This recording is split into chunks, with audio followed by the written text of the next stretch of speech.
오늘부터는 디모데전서 후서, 신약의 디모데전서 후서를 나누겠습니다. 디모데전서는 하나님의 그 진리, 교리와 하나님의 진리인 교리와 그 자격에 대해서, 또 디모데후서는 그 인내, 가르침에 대해서 기록이 되어 있습니다. 그래서 바울 사도가 가장 사랑했던, 아들 삼았던 디모데를 향한 교훈, 가르침이며, 또 이제 우리 이 시대 우리를 위한 교훈, 가르침이라고 보면 되겠습니다. 자, 1절 디모데전서 1장 1절서 11절까지 보시겠습니다. 함께 합독하시겠습니다. 우리 구주 하나님과 우리의 소망이신 그리스도 예수의 명령을 따라 그리스도 예수의 사도된 바울은 믿음 안에서 참 아들된 디모데에게 편지하노니, 하나님 아버지와 그리스도 예수 우리 주께로부터 은혜와 긍휼과 평강이 내게 있을지어다. 내가 마게도냐로 갈 때에 너를 권하여 에베소에 머물라 한 것은 어떤 사람들이 명하여 다른 교훈을 가르치지 말며 신하와 끝없는 족보에 몰두하지 말게 하려 함이라. 이런 것은 믿음 안에 있는 하나님의 경륜을 이룸보다 도리어 변론을 내는 것이라. 이 교훈의 목적은 청결한 마음과 선한 양심과 거짓없는 믿음에서 나오는 사랑이거늘, 사람들이 이에서 벗어나 헛된 말로 빠져 율법의 선생이 되려 하나 자기가 말하는 것인 자기가 확증하는 것도 깨닫지 못하는도다. 그러나 율법은 사람이 그것을 적법하게만 쓰면 선한 것임을 우리는 아노라. 알 것은 이것이니 율법은 옳은 사람을 위하여 세운 것이 아니요 오직 불법한 자와 복종하지 아니하는 자와 경건하지 아니한 자와 죄인과 거룩하지 아니한 자와 망령된 자와 아버지를 죽이는 자와 어머니를 죽이는 자와 살인하는 자이며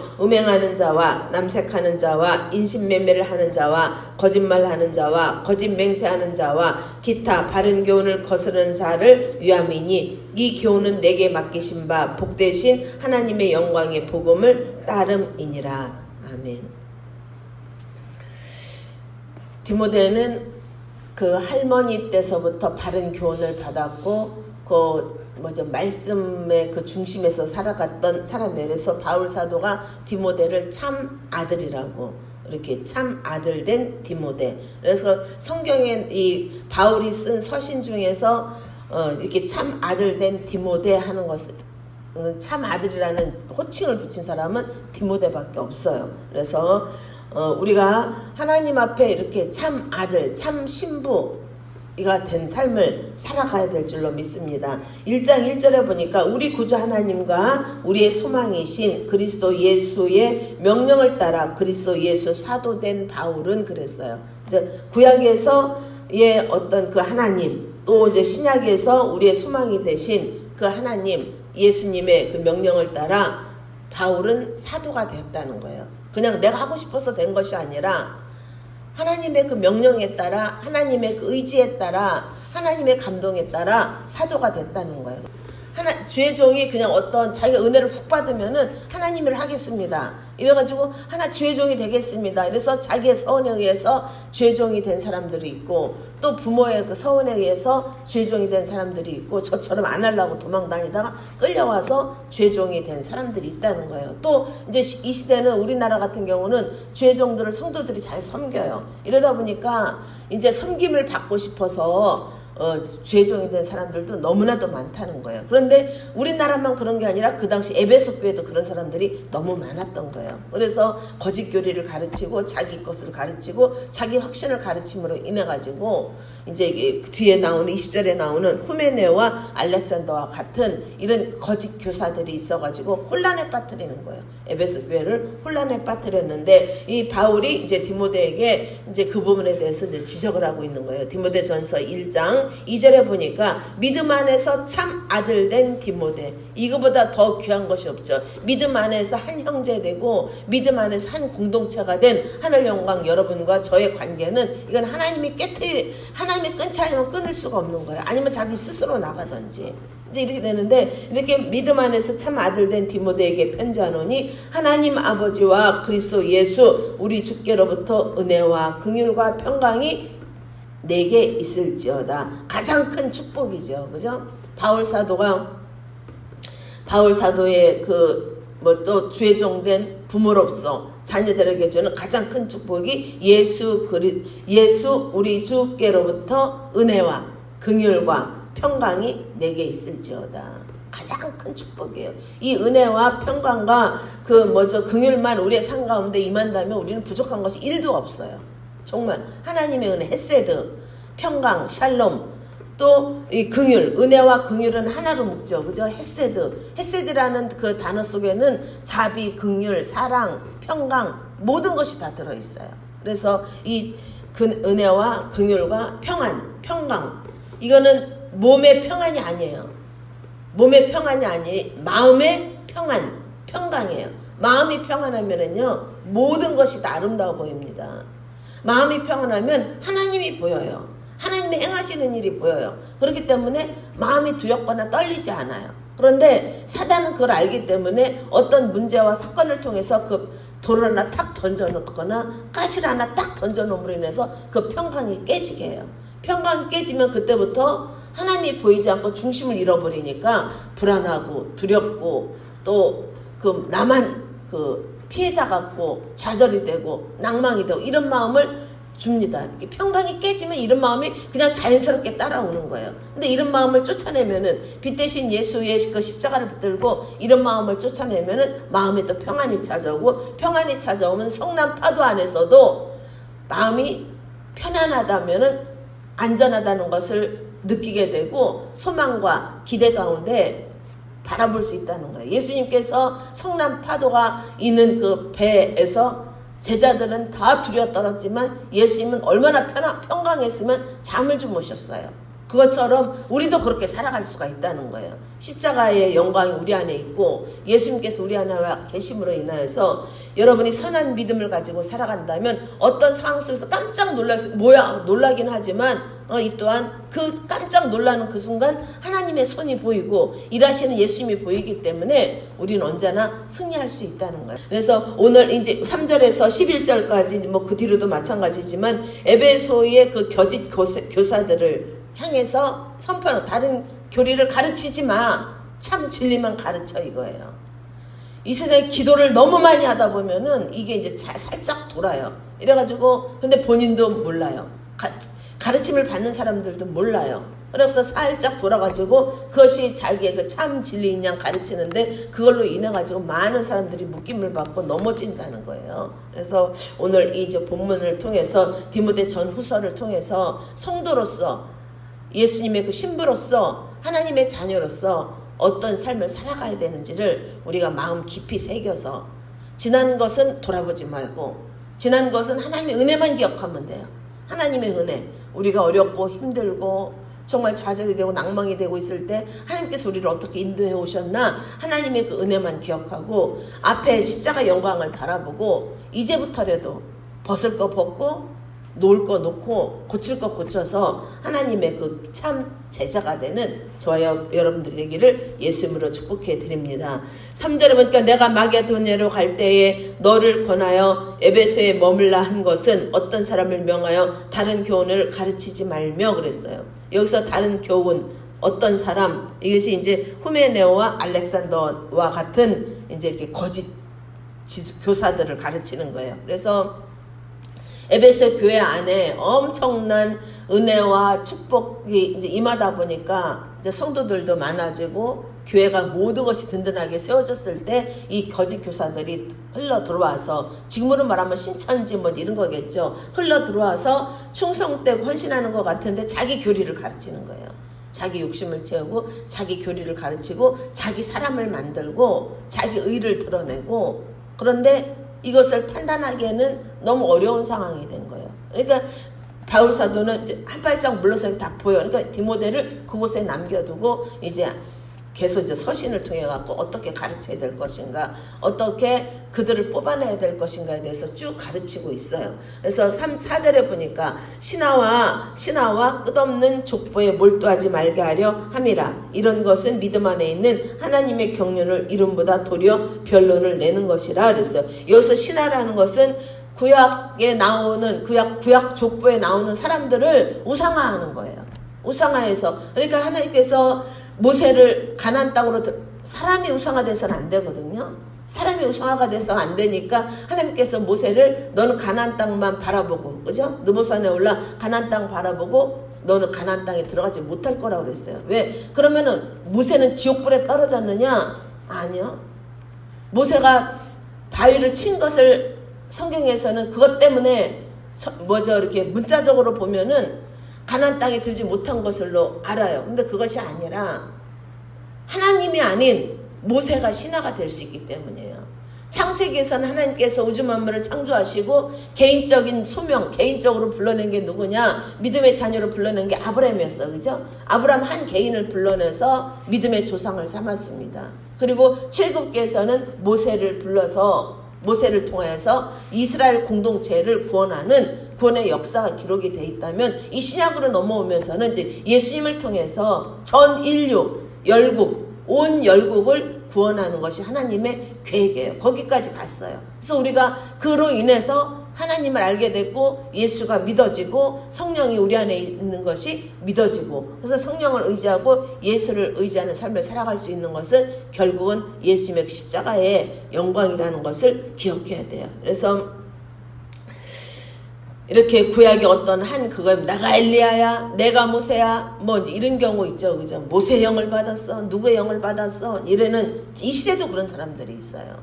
우리는 하나님의 영, 예수의 영에는 받을 것이 없어요. 그럼 하나님의 영을 받고 예수의 영을 받았다면 예수님이 어떻게 사셨나? 예수님이 어떻게 사셨나? 성경에 너무나도 세세히 기록이 돼 있어요. 그렇게 살아내면 돼요.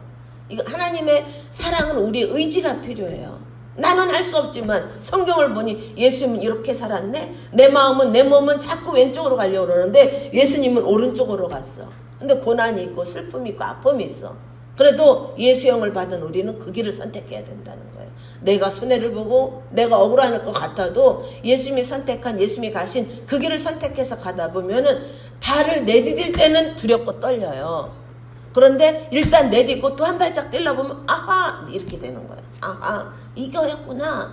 하나님께서 그래서 나를 이 길로 인도하셨구나. 그래서 세상 눈으로 볼 때는 손해가 난 것 같고 세상 눈으로 볼 때는 억울한 일을 당한 것 같은데 한 발짝 두 발짝 가다 보니 아하, 이거는 돈 주고 살 수 없는, 세상에서 경험할 수 없는 하나님을 그곳에서 만나게 되고 하나님과 동행하는 이 삶을 통해서 아름다운 덕을 선포하는 그런 복된 삶을 살아가게 되더라는 거예요. 그래서 그 신화와 끝없는 족보에 왜 끝없는 족보입니까? 이후로도 많은 이 하나님 나라의 이 족보에는 많은 것이 기록이 될 거예요. 계속 성화된 그 삶의 그 믿음의 전사들의 기록이 주기철 목사가 어떻게 됐고 이렇게 됐듯이 우리가 그런 여러분의 그 인생의 그런 믿음의 행적이 여러분의 자녀들을 통해서 또 하늘나라에 이미 기록이 되고 있잖아요. 그래서 족보는 계속 끝없이 이어져 가고 있는데 과거 하나에 그때 그 과거에 묶여서 그렇게 가르치거나 그렇게 살지 말라는 거죠.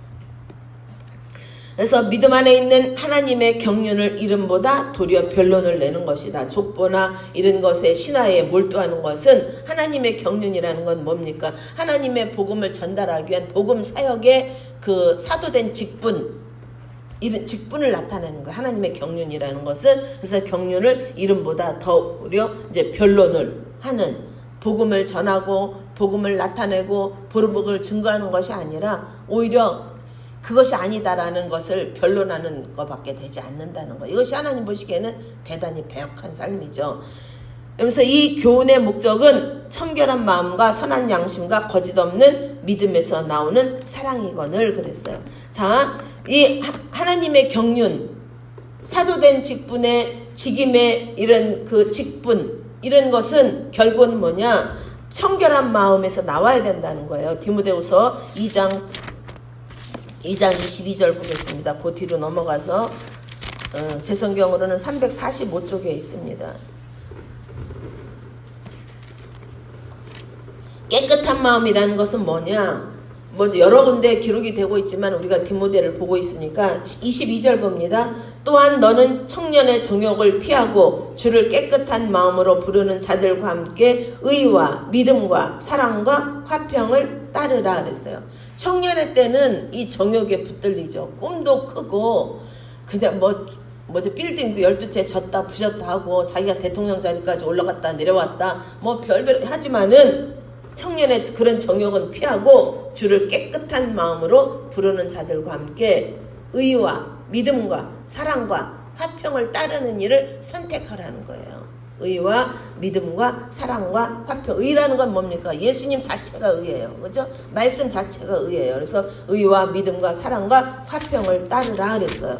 자, 두 번째로 정결한 양심은 뭐냐? 히브리서 9장 22절에 있는 것처럼 피 흘림에 의해서, 그죠? 예수님의 피 흘림에 의해서만이 우리가 정결한 마음을 가질 수가 있어요. 그러니까 예수를 내 구주로 영접하고 예수님께서 나의 죄를 대신하여서 십자가에 달려 돌아가셨다. 그래서 피 흘림을 통하여서 내가 정결한 마음을 가질 수가 있다는 거예요. 정결한 마음은 예수님의 피를 인정하지 않으면 돼. 그 피는 너를 위해서 흘린 거잖아. 너 때문이잖아. 나는 아니거든. 나는 정직해. 나는 바르게 살았어. 나는 올곧게 살았어. 그래서 자기 양심을 속이는 이건 아니라는 거예요.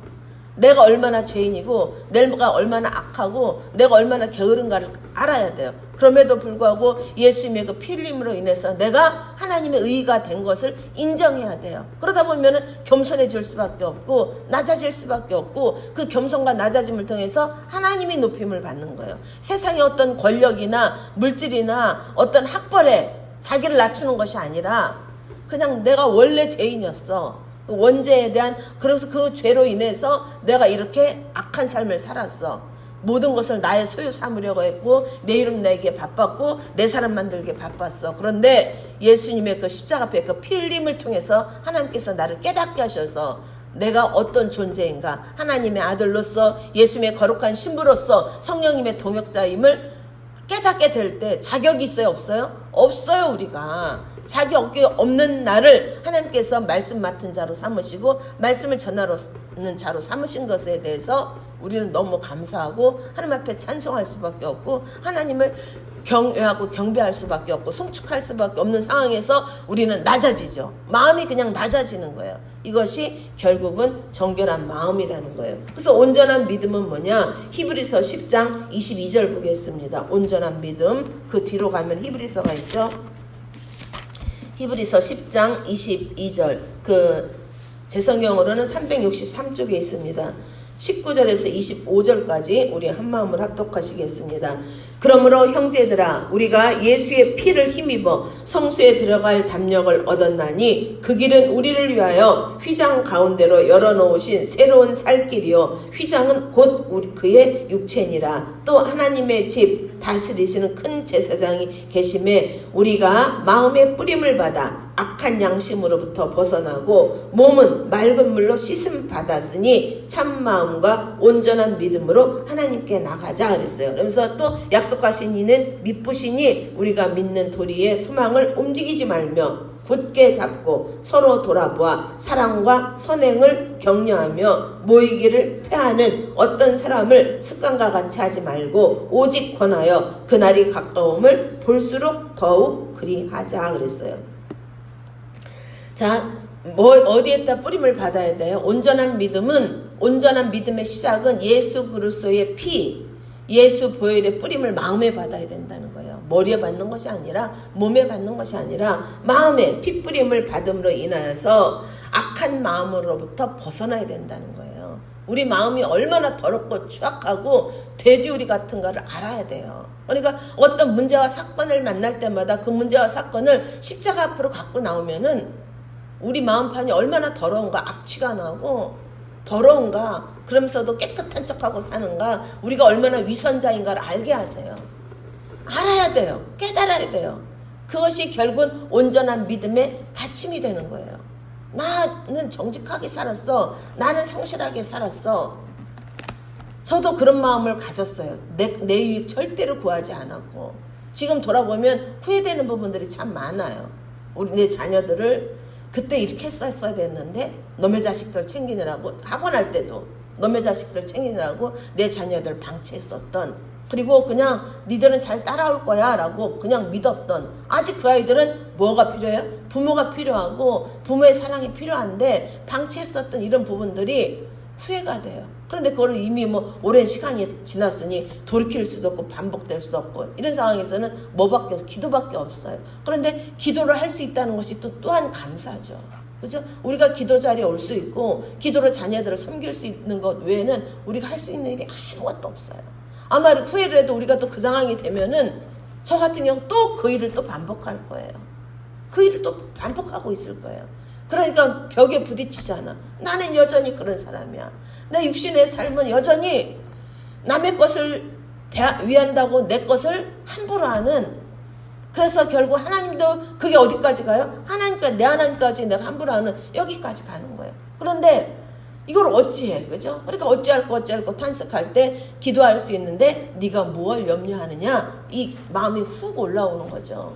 맞아, 하나님, 기도하면 나는 고칠 수 없고 나는 되돌릴 수 없지만 누구는 고칠 수 있어요? 주님은 고칠 수 있어요. 주님은 그때 그 상황을 뒤집어 엎을 수 있는 분이시라는 거예요. 그래서 우리는 과거를 바라보고 그때 좋았었던 것을 껄껄하면서, 우리가 과거에 우리 아버지가 대통령이었어, 우린 뭐 이런 집안에 내가 몇 대 손이야, 6.25 사상은 그렇죠. 이건 중요한 게 아니라는 거예요. 과거의 나의 실수, 나의 아픔, 나의 실패, 이런 것을 기억해야 된다는 거예요. 그런 것만 기억하면 돼요. 그런 것을 기억하고 그냥 그 기억만 하고 있으면 자책감에 빠져서 자살을 하지만은, 그 기억 위에 하나님의 은혜가 딱 덮어지면은 이것이 결국은 온전한 믿음으로 가는 첫 길이라는 거예요.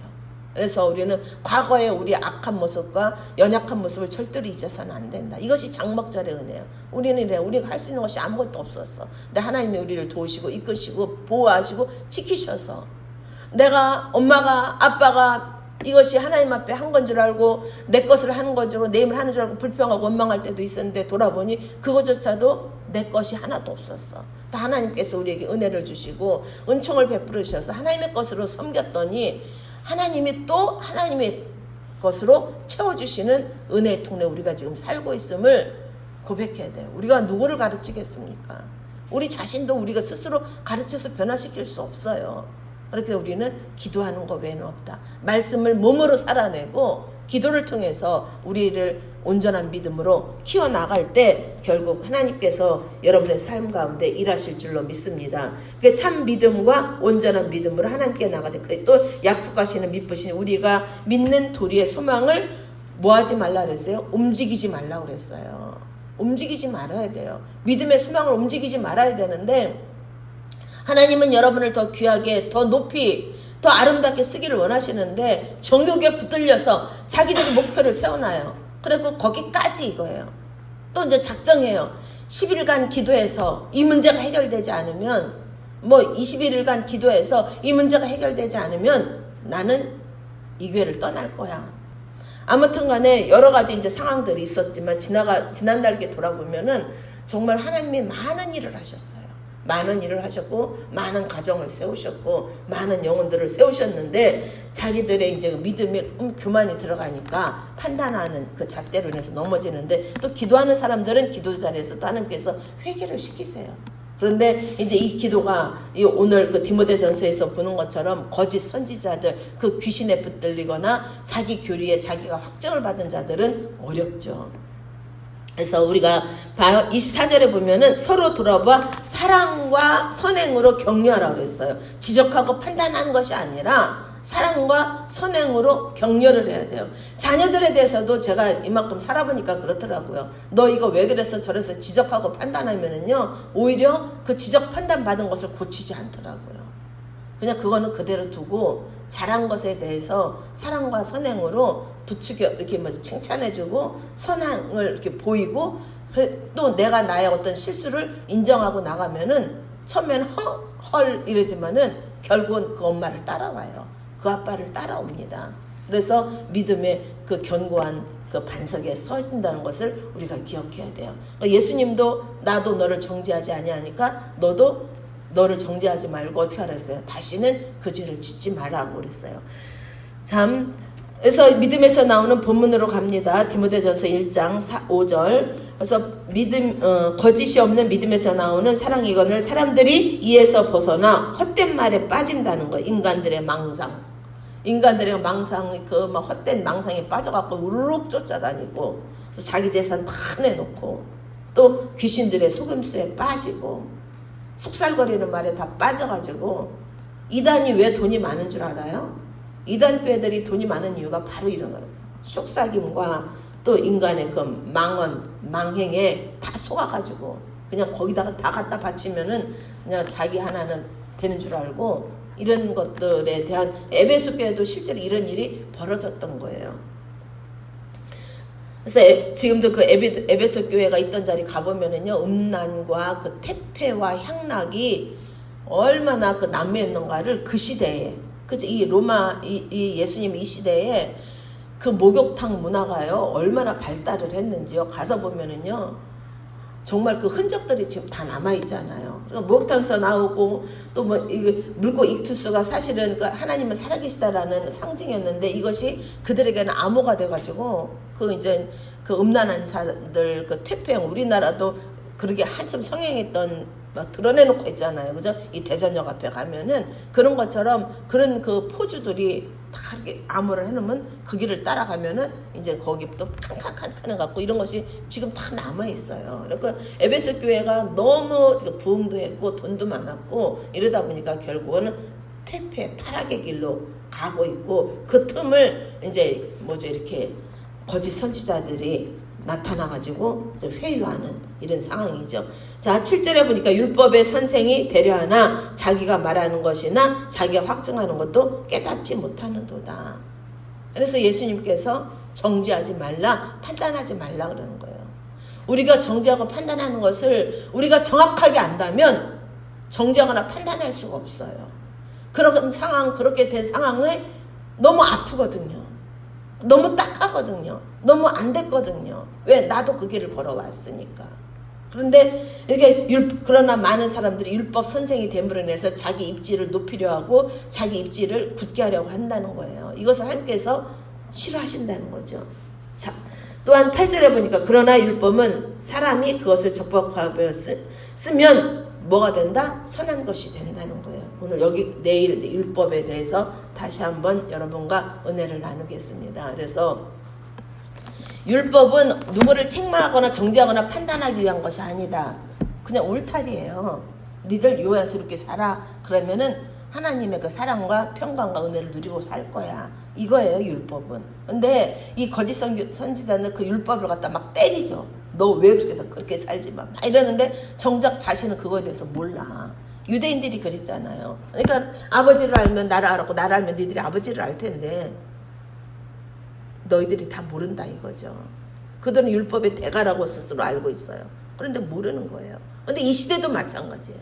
성령님의 인치심을 받고 성령님의 감동을 받지 않으면은 기도하지 않고 여러분이 기도하지 않고 그 문제를 해결하기 위해서 입을 열은 것은 다 여러분들이 옳은 것 같지만 다 잘못된 것이 99.9% 아니에요. 그래서 우리가 기도함으로 하나님 앞에 승리하는 하나님께 영광이 되는 저와 여러분이 되기를 예수님으로 축복해 드립니다.